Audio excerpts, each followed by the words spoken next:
Hello everybody, welcome back to Witchfix, and today we're going to be discussing Conjure Women by Afia Atakora.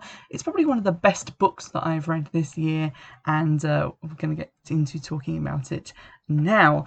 I found this book because someone who I'm friends with on Goodreads, I don't know who any of my Goodreads friends are, except for one person that I went to uni with, but one of them people was reading it, and that tends to be how I find new books, because I don't know, I don't really go to bookshops, not even before coronavirus happened. It's just not somewhere that I tend to go into because there are so few of them around where I live.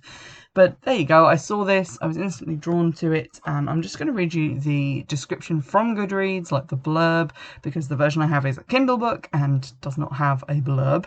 So here we go. Conjure Women is a sweeping story that brings the world of the South before and after the Civil War vividly to life. Spanning eras and generations, it tells the lives of three unforgettable women: Miss Maybelle, a wise healing woman, her precocious and observant daughter Rue, who is reluctant to follow in her mother's footsteps as a midwife, and their master's daughter Verena.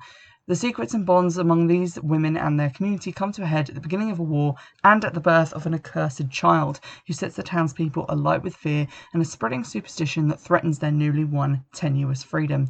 Magnificently written, brilliantly researched, richly imagined, Conjure Women moves back and forth in time to tell the haunting story of Rue, Verena and Miss Maybelle, their passions and friendships, and the lengths they will go to save themselves and those they love. It was an incredible experience to read. There were a couple of things that kind of lessened my enjoyment of it, but those are kind of purely personal taste. The actual story, the setting, everything about it was really great. And if you're looking for a book that focuses on that kind of side of magic, that kind of involvement of conjure, root work, voodoo, anything kind of tangentially related to those categories, this is the novel for you. It's also written by a black woman, so when it talks about racism, as obviously the book is going to do, when it talks about those experiences of being a black woman, it does feel like it's coming from a real and honest place. It doesn't feel like someone is just imagining what these things would be like. It really has that air of kind of authenticity, of real empathy, that's great to read in historical fiction, so really enjoyed that. The story itself kind of yo-yos back and forth between different time periods, both in slavery time and post-Civil War, and also a sort of muddled period in the middle where the war was kind of going on but slavery still existed. So that was kind of interesting to go back and forth between those eras and see how much had changed and how much had stayed the same. The book starts in sort of, I guess, its most modern era, with Rue as a sort of grown-up conjure woman in her own right. She tends to the healing needs of this sort of small community of former slaves who live still kind of in what was their accommodation before the war, but now there is no one at the big house. The big house has burned down, and they just seem to be living in this kind of limbo where they are not tied to that property anymore, but none of them are actually like leaving, and there doesn't seem to be anyone that they answer to. No one seems to be aware of their existence, and they don't seem to be having much contact with the outside world, which was kind of a strange state to be in. When I was reading it, I was like, this is a little bit weird, because I know a lot of, like, post-slavery, a lot of slaves were transitioned into just indentured servitude, which is slavery, but they give you a little bit of money, and this didn't seem to have that. They didn't seem to be making money, they just seemed to be like subsisting in this community which was never visited by an outside person. So that was quite interesting, and it begins with us learning about the birth of this strange child who's called Bean, or Black-Eyed Bean, who is born kind of weirdly pale white with these like scale-like markings and pitch black eyes, and kind of gives everyone the willies as a child that looks like that, I guess, would, even if these people had not seen a horror film. And how Rue's kind of dealing with that, and how she's dealing with the growing accusations pointed at her that aren't, you know, you are a conjure woman and part of the community, but you are a witch. So it seems to be kind of moving towards that kind of patriarchal Christian view.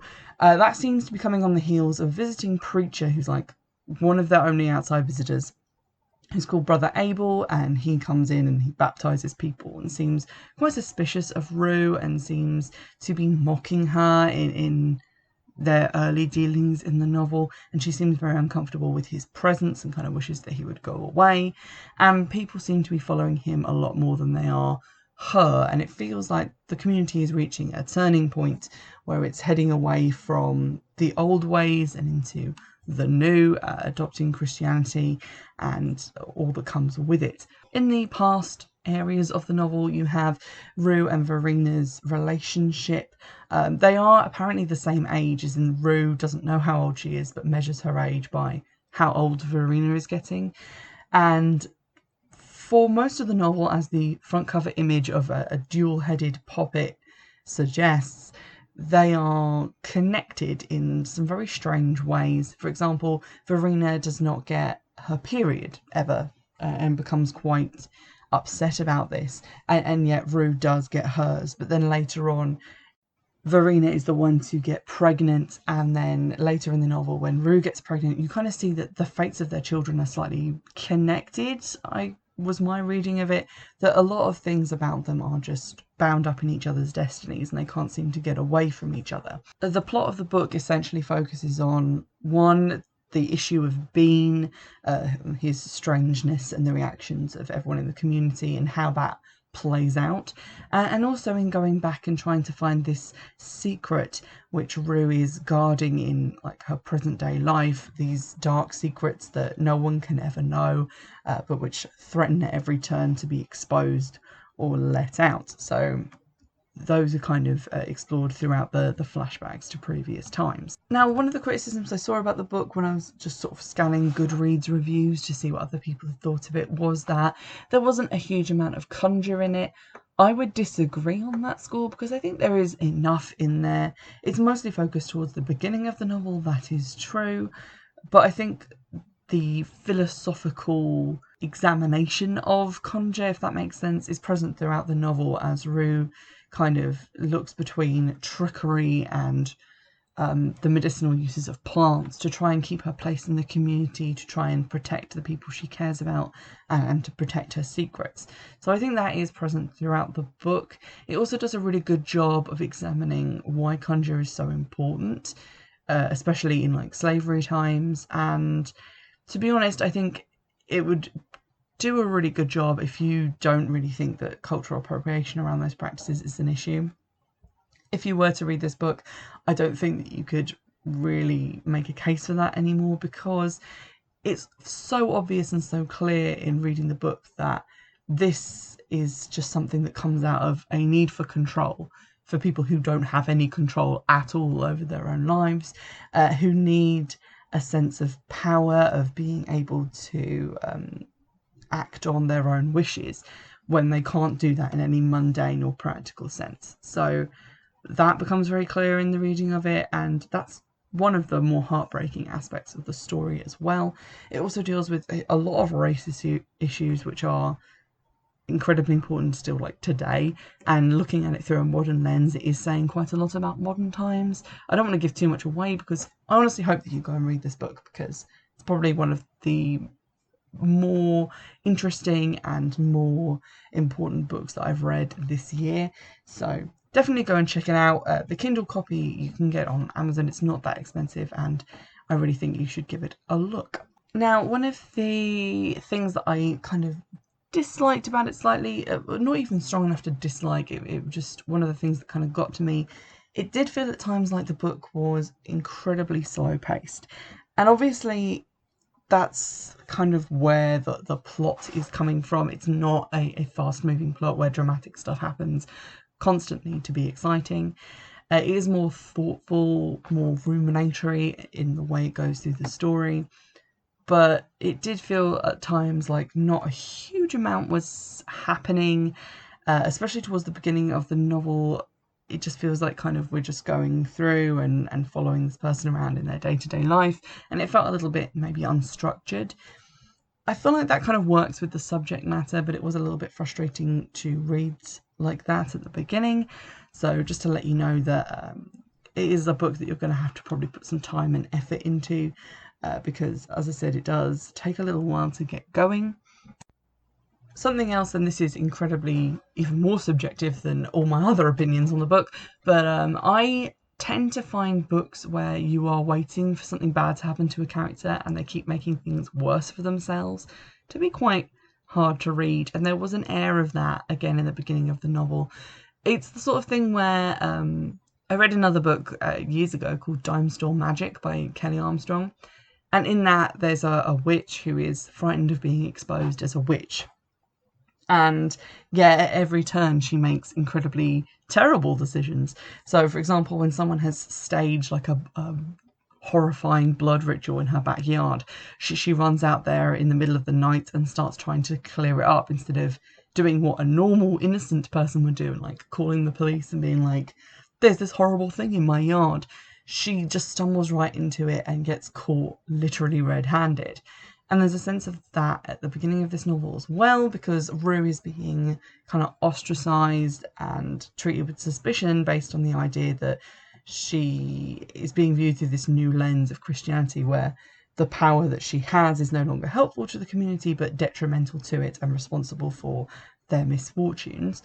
Where she doesn't seem to be making things better for herself. She's making a lot of decisions which could backfire on her, and to some extent do, but not enough that my earlier anxiety was kind of warranted. But if you're the kind of person like me who gets very anxious when characters go around and you're just like, no, don't do that, that's the worst possible thing you could probably do, there is a little bit of that. So that also kind of made me a little bit reticent to pick up the book and read it, because I felt a lot of dread and knowing something bad was going to happen. Obviously, a lot of bad things do happen because of the time period that this novel is set in and the subject matter it's dealing with. So it's by no means a cheery read, and I don't think anyone reading the blurb would assume that it would be, but it is quite a serious book, and you should probably go into it knowing that it's going to affect you emotionally, because it did me. And when I finished reading it, I felt like I had been punched a number of times right in the emotions, because there was a lot of stuff left hanging and a very kind of raw emotional ending to the book. So be warned on that score.